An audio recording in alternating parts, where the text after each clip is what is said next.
नमस्कार दोस्तों, आप देख रहे हैं कृषि जागरण और मैं हूं आपके साथ पारुल यादव। बिना देर किए फटाफट नजर डालते हैं कृषि बुलेटिन में आज की बड़ी हेडलाइंस पर। प्याज के बढ़ते दामों पर सरकार ने लगाई रोक, अब केवल इतनी कीमत पर ग्राहकों को उपलब्ध होगा प्याज। उत्तर प्रदेश में गौवंश संवर्धन के लिए हुआ बड़ा करार, आनंदा और ब्राजील की 2 कंपनियां मिलकर करेंगी काम। खेती किसानी की हर समस्या का समाधान करेगा ये खास AI ऐप, किसानों के हितों की करेगा रक्षा। हरियाणा सरकार ने गन्ना किसानों को दिया दिवाली का डबल तोहफा, गन्ने की कीमतों में की बढ़ोतरी। केंद्र सरकार ने लॉन्च किया भारत आटा, केवल 27.5 रुपए किलो की दर से होगी बिक्री। दिवाली त्योहार से पहले कई राज्यों में प्याज की बढ़ती कीमत ने उपभोक्ताओं के बीच चिंता बढ़ा दी है। पिछले कुछ दिनों में कई राज्यों में प्याज की कीमतें 100 रुपए प्रति किलोग्राम तक पहुंच गई हैं, जिस पर रोक लगाने के लिए सरकार कई कोशिशें कर रही है।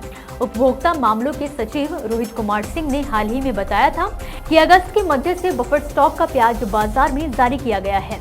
इसके साथ ही कीमतों में बढ़ोतरी को रोकने के लिए सरकार खुदरा वितरण भी बढ़ा रही है। राष्ट्रीय सहकारी उपभोक्ता महासंघ और भारतीय राष्ट्रीय कृषि सहकारी विपणन महासंघ लिमिटेड यानी कि नेफेड के माध्यम से बफर प्याज महज 25 रुपए प्रति किलोग्राम की दर पर उपलब्ध करवाया जा रहा है।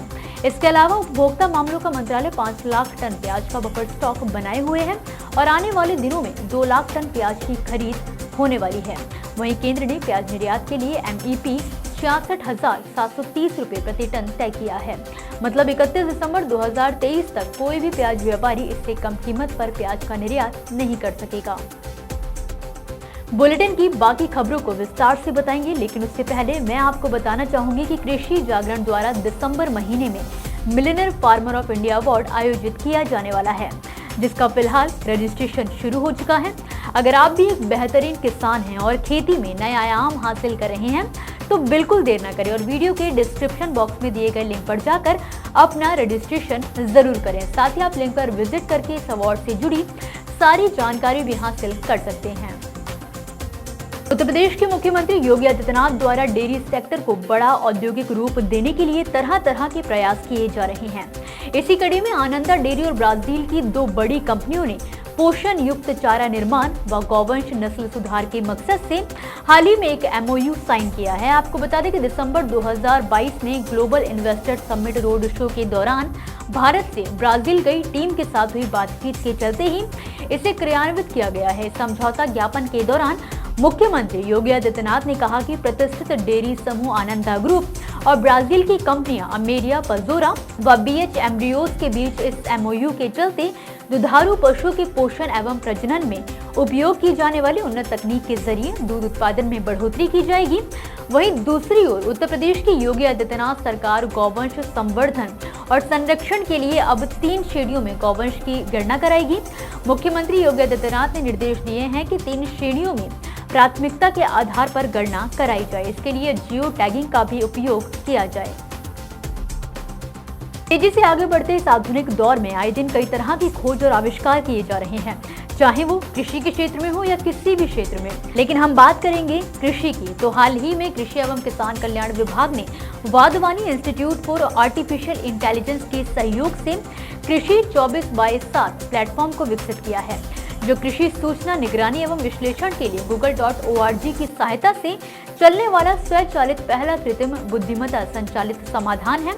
आपको बता दें कि इस प्लेटफॉर्म का मुख्य कार्य कृषि एवं किसान कल्याण विभाग को प्रासंगिक सूचनाओं की पहचान करने, समय पर सावधान करने और किसानों के हितों की रक्षा के उद्देश्य से तुरंत कार्यवाही करने के साथ ही बेहतर फसलें लेने के लिए स्थायी कृषि विकास को बढ़ावा देने में सहायता करना है। ये एक ऐसा प्लेटफॉर्म है जो कई भाषाओं में समाचार लेखों को स्कैन करता है और उनका अंग्रेजी में अनुवाद करता है। कृषि 24/7 समाचार लेखों से आवश्यक जानकारी को ढूंढ कर निकालता है और सुनिश्चित करता है कि वेब पर प्रकाशित होने वाली प्रासंगिक घटनाओं की सारी जानकारी कृषि एवं किसान कल्याण मंत्रालय को समय से मिल जाए। हरियाणा सरकार ने गन्ना किसानों को दिवाली का बड़ा तोहफा देते हुए गन्ने की कीमतों में बढ़ोतरी करने का ऐलान किया है। और तो और जहां किसान अब तक 1 साल का दाम बढ़ाने के लिए आंदोलन कर रहे थे, तो वहीं अब सरकार ने एक साथ एक नहीं बल्कि 2 सालों के लिए गन्ने की कीमतों में बढ़ोतरी का ऐलान कर दिया है। आपको बता दें कि वर्तमान नवंबर से शुरू होने वाले गन्ना पेराई सत्र के लिए सरकार ने गन्ने का FRP 386 रुपए प्रति क्विंटल तय किया है, जबकि अगले सत्र के लिए ये कीमत 400 रुपए प्रति क्विंटल निर्धारित कर दी गई है।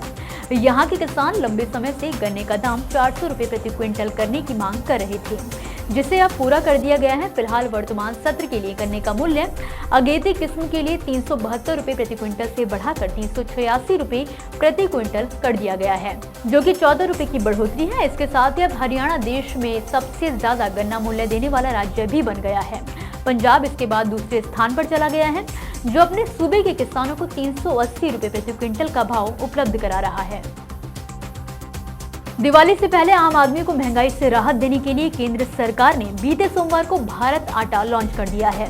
खास बात यह है कि भारत आटा ब्रांड के नाम से देश भर में मात्र 27.5 रुपए प्रति किलोग्राम की दर से बिकेगा, जिसकी औपचारिक बिक्री भी शुरू हो गई है।